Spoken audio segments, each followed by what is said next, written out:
Graphic designers, I'm going to be teaching you something quickly. I'm going to be showing you how to differentiate between opacity and fill. Opacity and fill. So I'm going to be creating a shape with my shape tool quickly, and let me remove this outline. I'm going to make the color this, then I'm going to curve the shape. I want to show you something, that's why I'm curving it. Then I'm going to add layer styles to this.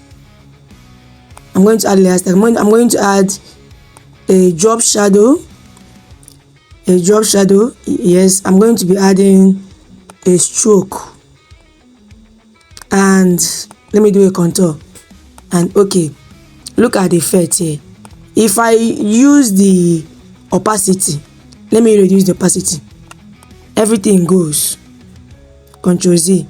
But if I reduce the fill to 100, all the layer style, you see my shadow is still there, my contour is still there, my stroke is still there, but the main color of this shape is no longer there.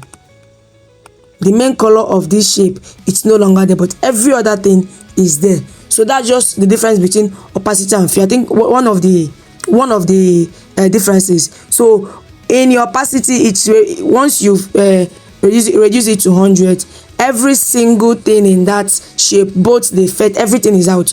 But if you reduce just the fill only, the color will be out, but the layer styles, like the shadow, the contour, and the stroke that I added here, will still be here. Let me increase the fill to 100 again, and you see the color is still there. So that's just the difference, a simple difference between the opacity and the fill. I hope you learned something today. If you like this, you can follow me for more.